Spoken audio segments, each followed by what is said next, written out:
আজকের এই দিনেই 2024 সালে বাংলাদেশের জাতীয় নির্বাচন অনুষ্ঠিত হয়েছিল। প্রায় 2 বছর পূর্ণ হওয়ার আগে সেই নির্বাচনের মাধ্যমে ক্ষমতায় আসা সরকার ক্ষমতাচ্যুত হয়েছে। সামনে আমাদের জন্য আরেকটি নির্বাচন অপেক্ষা করছে। আপনার পরিবারের দায়িত্ব যদি এমন কারো হাতে তুলে দেন যে কেবল নিজের ইগো আর অহংকার বুঝে, তবে আপনার ঘর কি কোনোদিন শান্তিতে থাকতে পারবে? কখনোই না। রাষ্ট্রীয় ঠিক তেমনই, একজন যোগ্য নেতার অভাব আমাদের কয়েক দশক পিছিয়ে দেয়।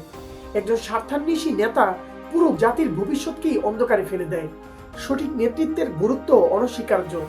আমাদের উচিত সময় থাকতে এমন নেতৃত্ব বেছে নেওয়া যারা জাতির স্বার্থকে অগ্রাধিকার দিবে এবং ভবিষ্যৎকে আলোকিত করবে। প্রয়োজনে আমাদের মধ্যে নেতৃত্বের চর্চা বৃদ্ধি করতে হবে। আমাদের নেতৃত্ব মানেই বিলাসিতা নয়, নেতৃত্ব মানে দায়বদ্ধতা, নেতৃত্ব মানে আদেশ দেওয়া নয়, নেতৃত্ব মানে ত্যাগের মানসিকতা, নেতৃত্ব মানে ক্ষমতা দেখানো নয়, নেতৃত্ব মানে ইনসাফ কায়েম করা। প্রশ্ন হলো, আমরা কি প্রতিবার হোঁচট খেয়েই শুধুমাত্র শিক্ষা নিব, নাকি এখন সময় এসেছে নিজেদের যোগ্য নেতৃত্ব বেছে নেওয়ার? প্রশ্নটা আপনাদের কাছেই রেখে গেলাম। আসসালামু আলাইকুম।